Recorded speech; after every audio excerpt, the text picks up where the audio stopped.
Hai anak-anak, Assalamualaikum warahmatullahi wabarakatuh. Bagaimana kabarnya hari ini? Semoga kita semua dalam keadaan sehat walafiat. Kali ini Pak Guru akan menerangkan tentang tematik kelas 5, tema 3, subtema 1, pembelajaran 1. Tujuan pembelajaran kita kali ini adalah sebagai berikut.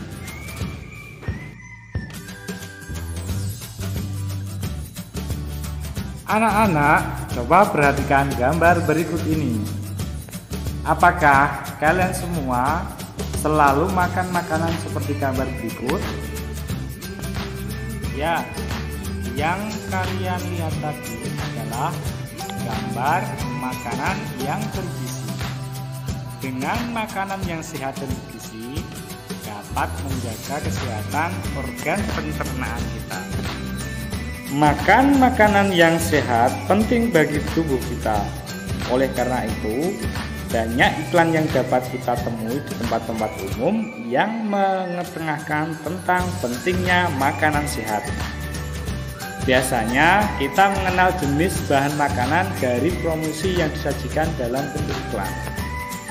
Iklan merupakan suatu pesan tentang keunggulan suatu produk atau jasa yang ditujukan kepada masyarakat. Ada beberapa media penyampaian iklan, di antaranya adalah media cetak dan media elektronik. Media cetak contohnya surat kabar, majalah, koran, dan lain-lain.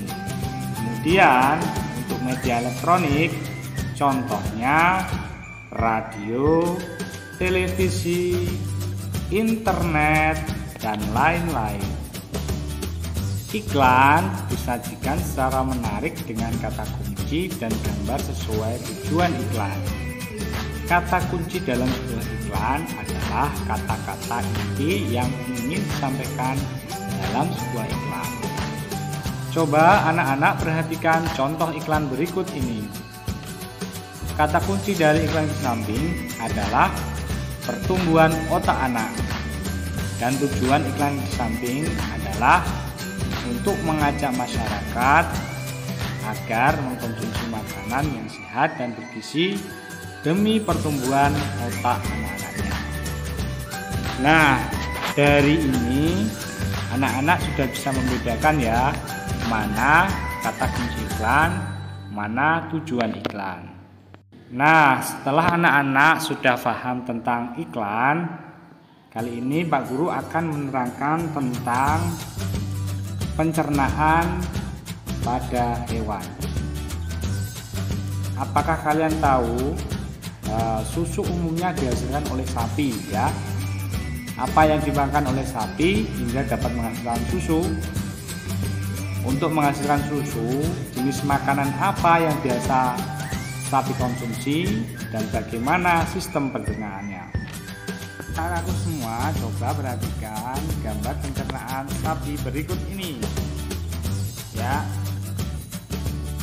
alur makanan sampai bisa dicerna oleh sapi ya berawal dari rumput dikunyah melalui mulut sapi.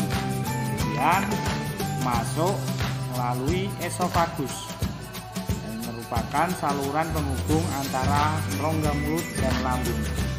Kemudian makanan menuju ke dalam rumen atau perut besar.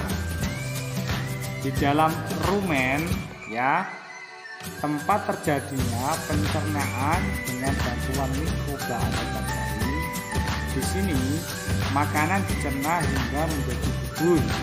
Pada saat sapi beristirahat, makanan kembali ke mulut dan dikunyah kembali ya. Setelah dari dalam rumen kemudian kembali lagi ke mulut untuk dihaluskan lagi. Setelah itu makanan akan menuju ke mulut lagi ya. Setelah ke mulut dikunyah kemudian ke retikulum. Di dalam retikulum ini ya mengalami proses fermentasi dengan bantuan bakteri, anaerob dan protozoa.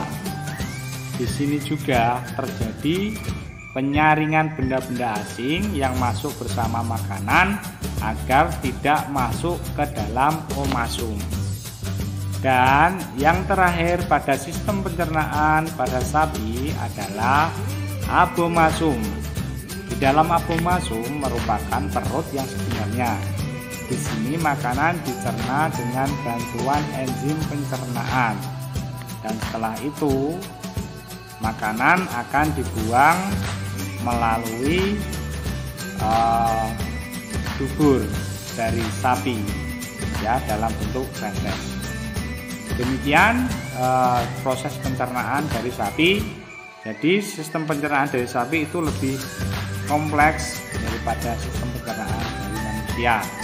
Ya, karena kompleksnya sistem pencernaan pada sapi, maka dari itu sapi tergolong ke dalam hewan ruminansia, yaitu hewan yang pemamah biak. Dan inilah alur pencernaan pada hewan ruminansia. Makanan masuk melalui mulut, kemudian masuk ke esofagus, dilanjutkan ke rumen atau perut besar, kemudian kembali lagi ke mulut untuk dimamah biak. Selanjutnya makanan masuk ke retikulum atau perut jala. Kemudian makanan masuk ke dalam omasum atau perut kitab. Kemudian masuk lagi ke abomasum atau perut masam. Setelah itu makanan akan masuk ke usus dan akan dikeluarkan melalui anus berupa feses. Nah, setelah anak-anakku semua mempelajari tentang sistem pencernaan pada sapi, tugas untuk anak-anak adalah mengerjakan ayo berlatih pada halaman 9 buku tema 3 subtema 1 ya. Di situ silakan dilengkapi proses yang terjadi pada setiap lambung pada sapi ya. Yang terjadi apa saja ditulis di buku tugas masing-masing. Demikian pembelajaran kali ini, semoga bermanfaat. Marilah kita tutup pembelajaran kali ini dengan bacaan hamdalah bersama-sama. Alhamdulillahirabbil alamin wal afu minkum wallahumma muwaffiq. Wassalamualaikum warahmatullahi wabarakatuh.